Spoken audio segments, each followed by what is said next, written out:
Welcome to East Hampton. I'm Ernie Shimizi for VVH-TV, and we have a very special evening planned for you. We're at the VVH Gallery, and this is VVH, one of our stars here in the Hamptons, and Janet Lehr, who's also one of our stars of the Hamptons. A co-star. Our co-star.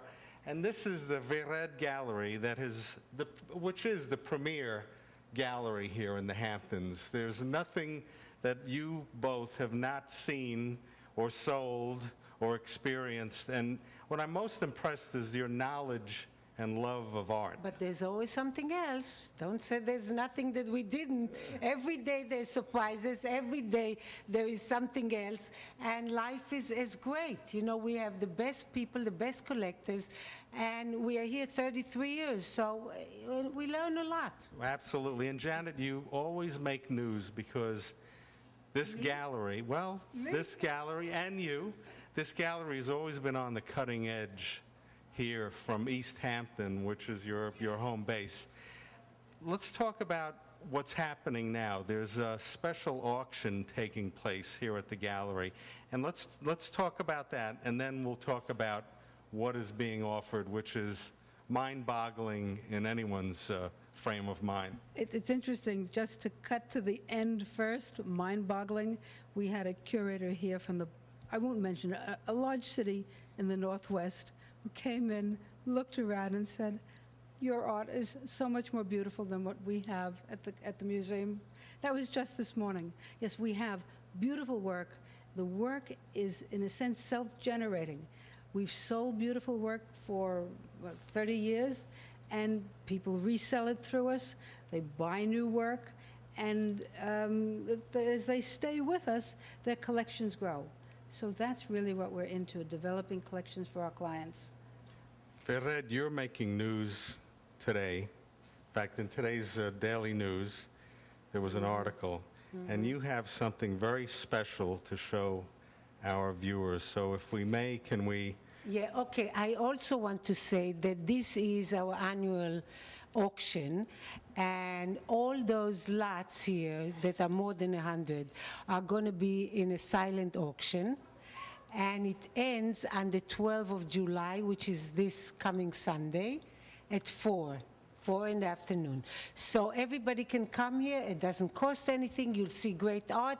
And if you want to have it at your home, you can put a bid and maybe you'll win. So everything we're going to be showing our viewers tonight is for sale? At the auction. And the auction. Wow, this is amazing. It is. Let's show them. I would say Let's so show myself. them what's been making news of late. What has been making news, what's really cracked all the papers, been Bloomberg, it's been in Indian news, it's been around the world, and I think it's just starting, is of course the great Warhol of Michael Jackson. The painting was painted in 1984. It was commissioned by Time magazine after Jackson's famous Thriller, and Thriller today is still the most heavily purchased album. It's 170 million copies, I believe, is what it's up to. So there's Jackson, a youthful Jackson, vigorous, alive. It's a superb portrait at the prime of the artist's life. And it was done by a superb artist, one of the top artists in the world, probably pop artists, and this is Andy Warhol. So you have the top singer, artist, and then Andy Warhol, which really had a new vocabulary in the art. Janet, you said a line which I think encapsulates what we're looking at. The king of pop and the king of pop art, that is the truth. That's what you have. You have the quintessential painting. And at the quintessential moment, after all, Michael Jackson passed away, his paintings will never be as inexpensive as they are now, because his mystique will grow exponentially, like Marilyn's mystique. It will be a phenomenon of its own. So anyone can place a bid on this painting? We should say any qualified bidder. Yes, We're talking about a serious monetary sum, of course. Absolutely. Well, this is staggering.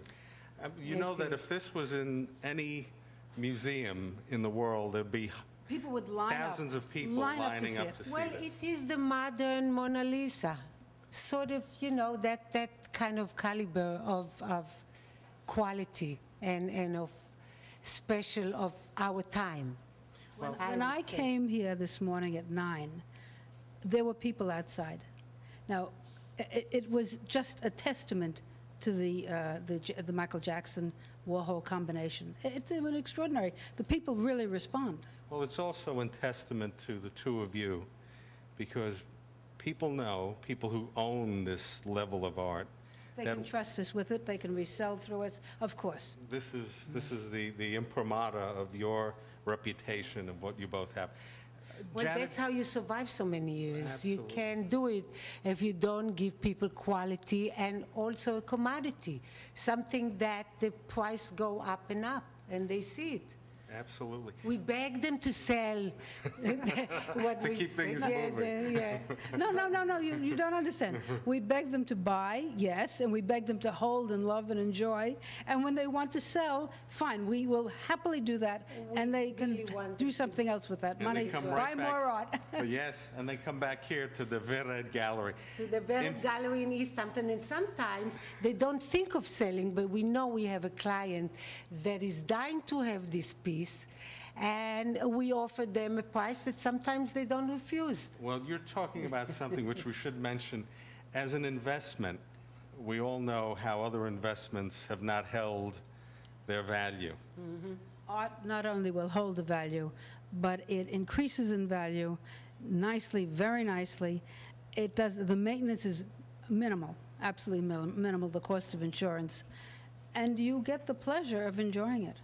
Could you both show us more? Because our viewers would love to know everything that's happening here at the Everything Vered for Gallery. now, but everything you'll never know because I don't know. Janet, in addition to the Andy Warhol of Michael Jackson, which is the star of our show, you have other Andy Warhols that are up for auction also. Yes, we do.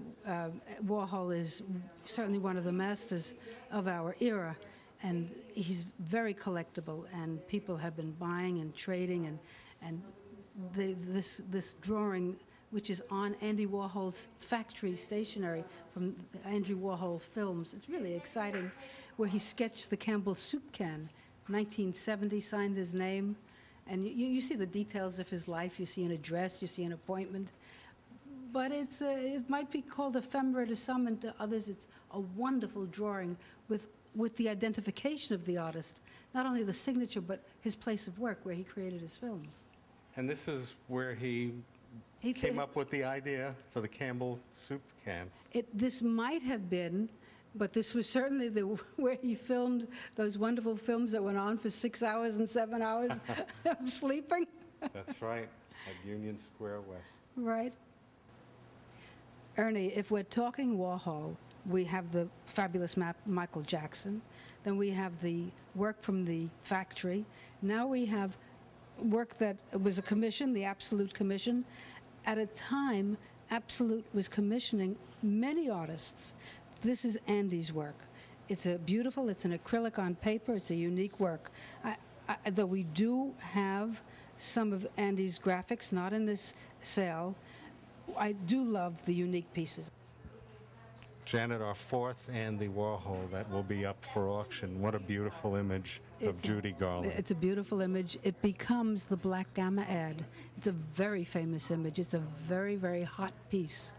Garland, the Black Gamma, Warhol, the great combination. Ernie, everything in the gallery is in the auction. So the piece that we have in front of the Michael Jackson is a major work. You're talking about a 1971 John Chamberlain car wreck. And this is what he made his reputation on. Just taking portions from junkyards, cutting them, and using the shape that he felt most interested in, sometimes augmenting it, sometimes crushing it further, but that was the original material. In his later work, his work was an assemblage of steel. This is different again. This is your vintage original Chamberlain. Really a beautiful piece, 1971. We're standing in front of a really, truly beautiful William de Kooning drawing. Drawings have a life of their own. They're different than paintings. There's a lightness, there's an immediacy to drawings. This is a work that Willem did, signed, and then dedicated back to himself. It says, "From Willem to Willem." There was something very special in this drawing that he needed to keep for himself. It was a learning lesson. There was, one of the family was in the other day, looked at the piece as though it was gold. They coveted the piece. They said that they knew of one or two other works that had been dedicated back by Willem to himself, and they're in the estate collection. Man Ray is one of the single most important artists of the 20th century. Yes, de Kooning rates with that number, Warhol rates with that number, and so does Picasso. They're our lead wall for this auction. This is a Nanouche Elouard. It's just a magnificent piece. It could be called a Symphony in Grays. Beautiful 1933, clean vintage print. We're in front of a unique Picasso. I say unique because, in fact, it is unique. The elements were partly drawn from a linotype, but then he inked the paper and in a white, and then he printed over it, and the splatter that you see is how he washed off the excess inks. The splatter, in fact, was washed off in a shower. You see, you can see that there's something so unusual. It took talking to a curator at the Boston Museum of Fine Arts. I said, how did he accomplish this? Because it's not a man-made kind of handling. He said it was in a shower. It's also a wonderful piece because it was a New Year's Eve piece in 1963. So something was on his mind. He probably was going out for the evening. Before he went out, there was his last work of art for the year. Janet, Romare Bearden is the premier African-American artist. Absolutely. And you have 4 of his pieces here. We're very fortunate, and we're fortunate that they run the gamut from his very earliest work, a work that's on my left from 1945. It isn't in the history books. It isn't known that he did these collages as early as 1945. It's a brilliant work. You can see the application of canvas over canvas. You can see the painting on the upper level of canvas, and it comes from a very famous collector, Merton Simpson, who is also an African-American artist, dealer, working in New York. The second Romare Bearden in the exhibition, or the auction, is from 1957. Again, I say again because the work was thought to exist when the National Gallery in Washington created their major Romare Bearden exhibition just a few years ago, their retrospective. It wasn't known, the location was unknown.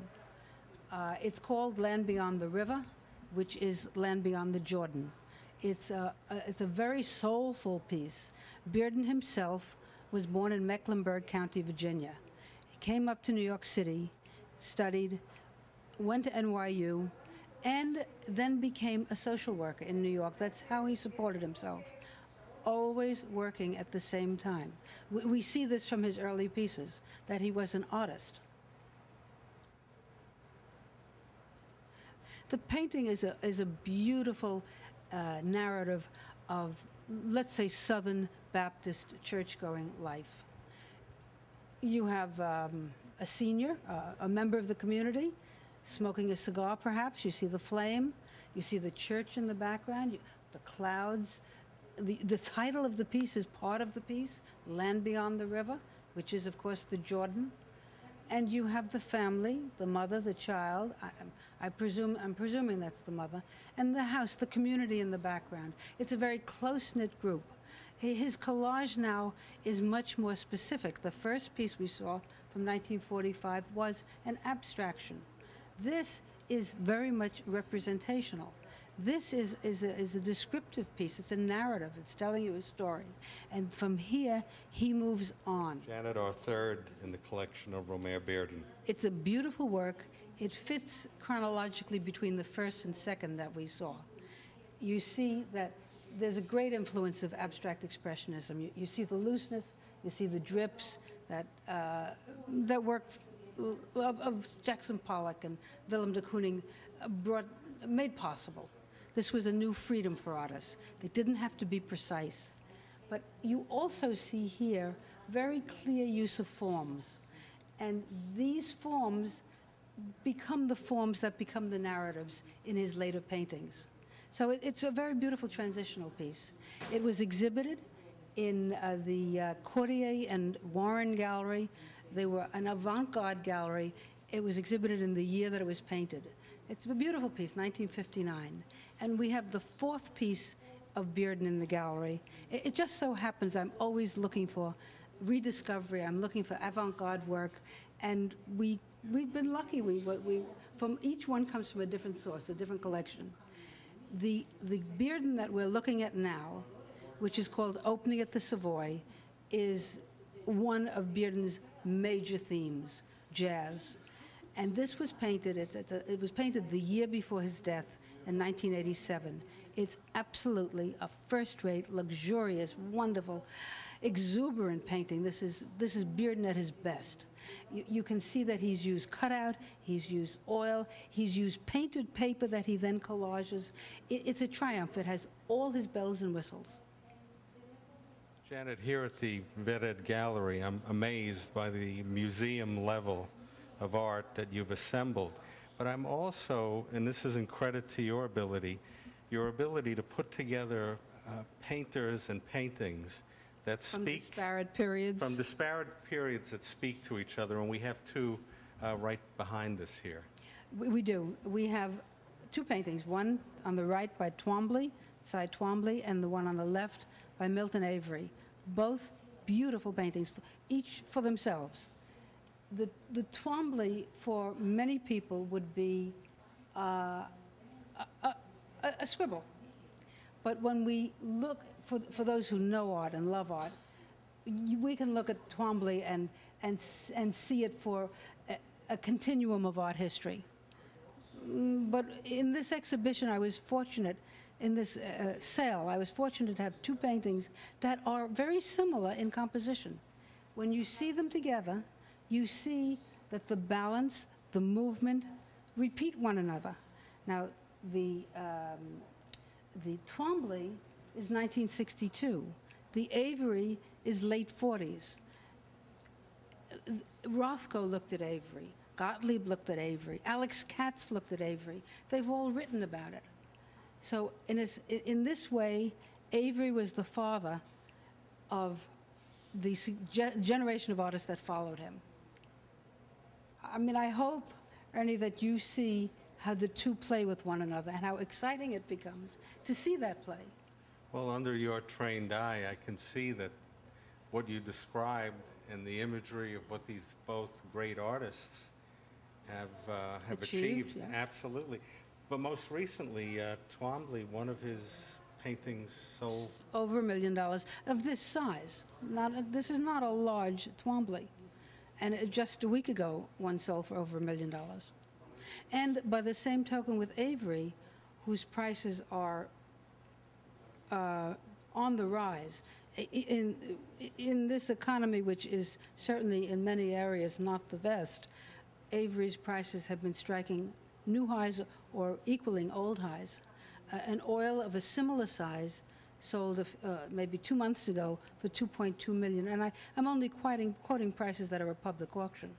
So this is a work on paper, it's a gouache, and at public auction these have sold for $300,000. At our auction, I would not be surprised to see the work striking close to that price. Our clients are sophisticated. They know what they're looking at. Janet, you call this the Wall of Beauty. Yes. Well, it is the Wall of Beauty. I mean, if you like women, this is the entire, you've got everything. You run the gamut from what starts as a 19th century evocation. You've got Bert Stern. You've got Andre Masson, Man Ray, and Tom Wesselman. They couldn't be more different, and yet together they look as though they were made for each other. Let's talk about Bert Stern, because he is someone who the Everybody knows. Gallery knows very well. Tell us a little bit about Bert Stern. Bert Stern was and is a great photographer. When you talk to an art director, Bert Stern was the tops. Bert Stern had the moment with Marilyn in 1962 that catapulted him beyond anything else. The shoot that he did, The Last Sitting, was the world's greatest shoot ever, ever, ever. What you see on the wall here is Marilyn in bedsheet. I mean, there aren't words to describe how luscious, how wonderful, how desirable, how exquisite the photograph is. Following on the wall, there are 4 that you've selected. What is our second one you'd like to talk about? I'd like to move to the Tom Wesselman. Tom Wesselman is a pop star. Tom comes out of the Warhol period. So it works very well with the Warhol of Michael Jackson. This is, how can you say this, luscious, relaxed, beautiful damsel on a blanket. There she is. And what is the medium that he works It's steel cut, laser cut steel. It's delicate, and yet it's steel. It doesn't look at all fragile.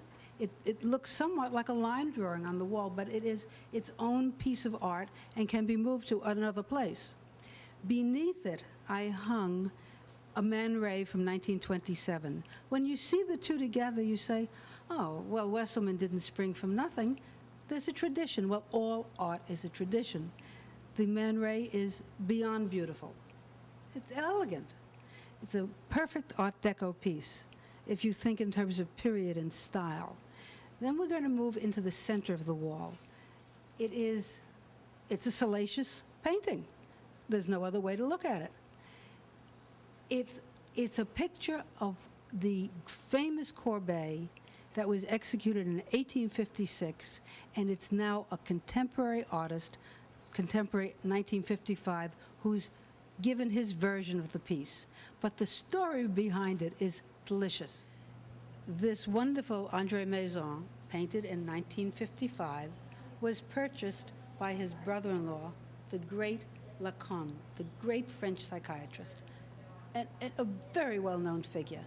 Lacan buys the painting by Courbet, which is called The Origin of Life, and hangs it in his living room. We're talking about a really important French psychiatrist. He sits with it for a while and says to Andre Masson, it's a little too revealing. It's too much painting. I'd like you to build me a frame with a slide, like they did in the Victorian era, and paint a painting on the slide. And then when I want to reveal the Courbet, I will, for myself. Well, artists are artists, and it was just asking for this little bit of wit. Andre Masson paints a painting on the slide that's a replica of the Courbet. This is the drawing of that painting. It's very well documented. You could go into Google and find this story. It's a delicious work. It's a wonderful work. It's a museum quality work. But we see so much about life in this painting. The story is remarkable. And as I say, I take nothing from the painting. The painting is the most interesting part of the work. And what is that called, the Provence of the painting? Provenance? It is provenance, of course. The provenance of a painting is a succession of ownership. And the details that went into it are part of the history of the painting. And they're all very important. We're focused on David Hockney's portrait of Teresa Russell. Now, I'm sure everybody would love to have her in their home. I certainly would. Look at that wicked tongue. I mean, look at those eyes, the body. It was done in 1984 at a time when Hockney, who had rejected photography, embraced photography, and now spent the next 6 years of his career only doing photography, and then stopped again. One of the great enjoyments of being here at the Vided Gallery in East Hampton is to see your installation of these different rooms, and we're in a beautiful room that has so much to offer. Can you give us a quick tour? A quick tour. On your left is a Bellows, George Bellows, 1912. Beautiful. He was a Chase student. He grows from that point. He does the Sharky's Bellow fighting scenes. He does beautiful Hudson River realism. There's a purity to this early work. Then we move on to Avery. It's on one level a jump, but on another level it's naturalist, and there's a composition, and you feel the same sense of balance in the composition. That's entitled Spring Forest. And from there we pass the Frank Gallo sculpture onto the David Hockney, the great nude photo collage, the only female nude that he did a photo collage of. And we're moving on to Fidel Zubas's 1981 painting. And there's even a rhythm, there's a sense of the continuation of Cézanne's layering that you see in the Zubas. It's a beautiful juxtaposition of works. Now we have two works. We have a contemporary sculpture by Gutman and Slaughter, beautiful bronze horse. You can see the lack of realism. You can see the features that make their work so spectacular, so outstanding. And beyond it is the Willem de Kooning portrait, double portrait from 1956. It's an interesting piece on many levels. It's a beautiful piece, but you see upper right and lower right, they're X marks. Those X marks indicate that Willem liked something in that piece. He'd mark a piece that way, place a piece of tracing paper over it, and then extract something from that work and use it in another work. So he could go back using those X marks to capture a little bit more of what interested him. On this wall, and only alone on this wall, is a large, massive Louise Nevelson. She was a master of assemblage, found objects of wood. This is a piece that's replete with art history, though it's completely non-representational. You recognize the parts of bannisters, etc., but what focuses the piece is that fabulous target in the middle.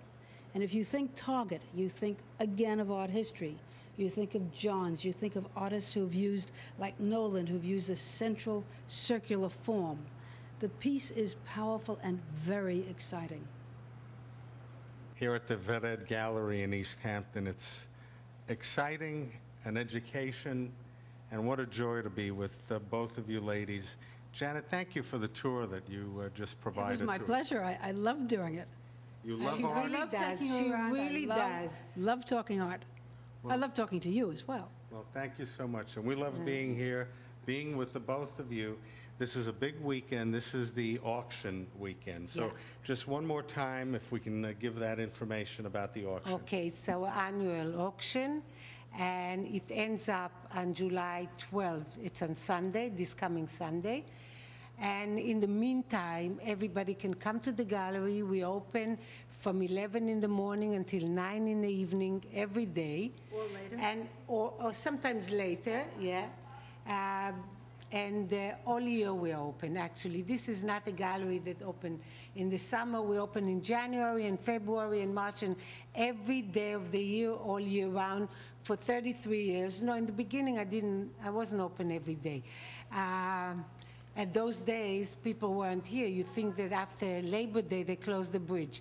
It changed a lot since. So not only can you come to the VVH Gallery and see art of the highest level, but you'll see the two stars of East Hampton and the Hampton art, and Janet. Thank you very much. Yeah, you can also own it, and you can come and bid. We have a silent auction that ends up on Sunday, the What time 12th Sunday? of What July. time? 4 It's o'clock 4 on o'clock. Sunday, but you should tell the telephone number and the website. Oh, sure. So the telephone, the telephone is 631-324-3303, and the website, you can see everything on the website, is www.veredart.com.